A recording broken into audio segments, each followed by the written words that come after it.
திமுக ஒரு தீய சக்தி, திமுக ஒரு தீய சக்தி, தீய சக்தி, தீய சக்தி, தீய சக்தி. என் நெஞ்சில் குடியிருக்கும் ஈரோடு மக்களே, டிவிகே ஒரு தூய சக்தி. எப்படி? டிவிகே ஒரு தூய சக்தி. அப்படியே நம்ம பக்கம் யூட்டர்ன் அடிச்சு வந்துருவாங்க. விஜய் என்ன அரசியல பேச மாட்டேன்றாரு, விஜய் என்ன சினிமா டயலாக் மாதிரி பேசுறாரு, விஜய் என்ன பஞ்ச் டயலாக் பேசுறாரு, விஜய் என்ன 10 நிமிஷம் தான் பேசுறாரு, 9 நிமிஷம் தான் பேசுறாரு. நான் எத்தனை நிமிஷம் பேசினா உங்களுக்கு என்ன சார்? நான் எப்படி பேசினா உங்களுக்கு என்ன சார்? உள்ள விஷயம் என்னன்னு பாருங்க சார். ஒவ்வொரு மாவட்டத்துக்கும் போய் மக்கள் ஃபேஸ் பண்ற பிரச்சனைகளை எடுத்து பேசிட்டு இருக்கிறேன். பின்ன அது அரசியல் இல்லாம வேற எதுதான் அரசியல்?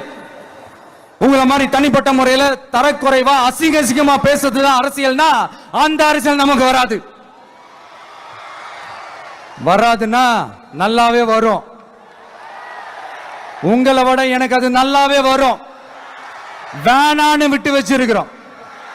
அப்புறம் உங்களுக்கு நமக்கு என்ன வித்தியாசம்? காஞ்சிபுரத்தில் நாம பேசும்போது இந்த மாதிரி உங்களால் அமைக்கப்பட போற ஆட்சியில நம்ம ஆட்சிக்கு வந்த உடனே என்னெல்லாம் செய்ய போறோம்ன்றது சிலது சொன்னோம். அதையெல்லாம் தப்பா புரிஞ்சுக்கிட்டு இப்போ சொல்றேன், விளக்கமா சொல்றேன். நான் சலுகைகளுக்கு எதிரானவன் கிடையாது. மக்களுக்கான சலுகைகளை இலவசம்னு சொல்லி அசிங்கப்படுத்துறதுல எனக்கு உடன்பாடு கிடையாது. மக்கள் காசுல மக்களுக்கு செய்யறதை எப்படி இலவசம்னு சொல்லுவீங்க? அப்படியே செஞ்சிட்டாலும் ஓசில போறேன்னு சொல்லி அசிங்கப்படுத்துறீங்க. என்ன கேட்கறதுக்கு ஆள் இல்லைன்னு நினைச்சீங்களா? மக்களுக்கு ஒண்ணுன்னா இந்த விஜய் வந்து நிப்பா, இந்த விஜய் வந்து கேள்வி கேட்பா. இந்த விஜய் எப்பவுமே மக்கள் பக்கம் தான், அதே மாதிரி மக்களும் என் பக்கம் தான். என் மக்கள் மானத்தோட மரியாதையோட கௌரவத்தோட வாழணும். என் மக்கள் யாருக்கும் கீழே கிடையாது. அப்படி அவங்க கௌரவத்தோட வாழணும்னா அவங்களுக்கான வாழ்க்கை தரம் உயரணும். வாழ்க்கை தரம் உயரணும்னா அவங்களோட வாழ்வாதாரம் உயரணும். வாழ்வாதாரம் உயர்ந்தாதான் பொருளாதாரம் உயரும். பொருளாதாரம் உயர்ந்தாதான் வசதி வாய்ப்புகள் உயரும். இதெல்லாம் உயர்ந்தாலே ஆட்டோமேட்டிக்கா அவங்களோட வாழ்க்கை தரம், அவங்களுக்கான மரியாதை, அவங்களுக்கான கௌரவம் எல்லாமே உயரும். இதுக்கான வழிகள், அந்த சூழல்களை அந்த கவர்மெண்ட் அமைச்சு கொடுக்கணும். இதுக்கான அந்த திட்டங்களை செயல்படுத்தணும். இதெல்லாம் செஞ்சாதான் அந்த அரசாங்கம் ஒரு நல்ல அரசாங்கம். இதைத்தான் சொன்னோம். சொன்னா மட்டும் போதுமா? எப்படி செயல்படுத்துவீங்க? நாங்க என்ன வாயிலேயே வடை சுடுறதுக்கு டிஎம்கேவா? டிவிகேடா?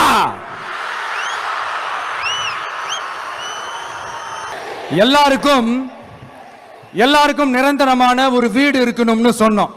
உடனே எங்க ஆட்சியிலே நாங்க எல்லாரும் வீடு கட்டி கொடுத்துட்டோமே அப்படிங்கிறது இல்ல. நான் கேட்கிறேன், இங்க உங்களை தான் கேட்கிறேன், இங்க வாடகைக்கு இருக்கிறவங்களே இங்க யாரும் இல்லையா?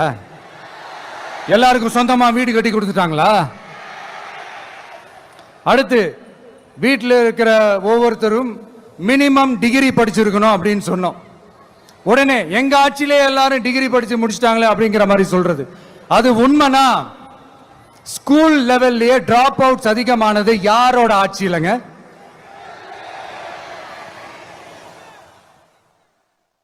பசங்க பிள்ளைங்க யாரும் ஸ்கூல்ல சேரலன்னு சொல்லிட்டு எனக்கு தெரிஞ்சு 207 கவர்மெண்ட் ஸ்கூல்ஸ் மூடினது யாரோட ஆட்சியிலங்க? இதுல கல்வியில் சிறந்த தமிழ்நாடுன்னு டிராமா வேற. அடுத்து குடும்பத்தில் ஒருத்தருக்கு நிரந்தரமான வருமானம் வரணும், வேலை வாய்ப்பு கிடைக்கணும் அப்படின்னா நாங்க கொடுக்காத வருமானமா, நாங்க கொடுக்காத வேலையா அப்படிங்கிறது. எத்தனையோ லட்சம் காலி பணியிடங்கள் நிரப்புவோம்னு வாக்குறுதி கொடுத்துட்டு ஆட்சிக்கு வந்தீங்களே, எத்தனை லட்சம் காலி பணியிடங்களை நிரப்புனீங்க? அட்லீஸ்ட் 1 லட்சம் காலி பணியிடங்களாவது நிரப்புனீங்களா? இதெல்லாம் சொல்லிட்டு மக்களை ஏமாத்துறது யாரோட ஆட்சியிலங்க? அடுத்து ரொம்ப முக்கியமா, பெண்களுக்கு பாதுகாப்பு இல்ல, சட்டம் ஒழுங்கு சரியா இல்லைன்னு சொன்னா தமிழ்நாட்டில் பெண்கள் பாதுகாப்பு தான் அதிகமா இருக்குதான். நீங்க சொல்லுங்க மக்களே, பெண்கள் பாதுகாப்பு இருக்கு? சட்டம் ஒழுங்கு சரியா இருக்கு? அவங்க சொல்றது உண்மையா? அவங்க சொல்றதை நீங்க ஏத்துக்கிறீங்களா? சத்தமா கேக்குதா சார்? இதுதான் ரியாலிட்டி, இதுதான் நிஜம். நம்மளுடைய ஆட்சியில சட்டம் ஒழுங்குல சமரசமே இருக்காது.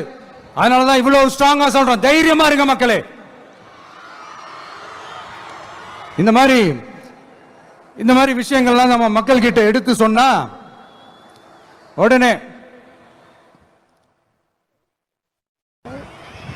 இந்த இது எடுத்துட்டு வந்துருவாங்க.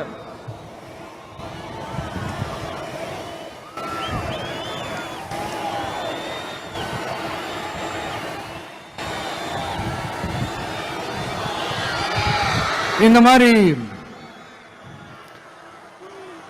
இதெல்லாம் என்னென்ன செய்ய போறோன்றது சிலதெல்லாம் காஞ்சிபுரத்தில் சொன்ன மாதிரி சொன்னா எல்லாத்தையும் தப்பா திருச்சி பேசிக்கிட்டு அவதூறு பரப்பிக்கிட்டு.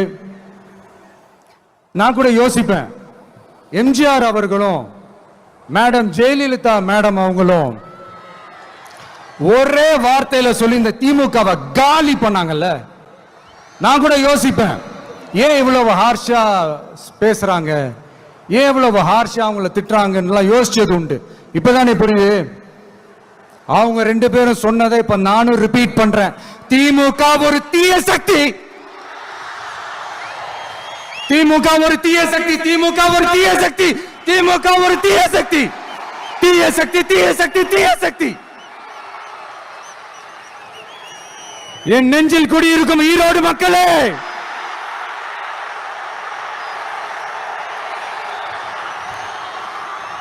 டிவிகே ஒரு தூய சக்தி. எப்படி? டிவிகே ஒரு தூய சக்தி.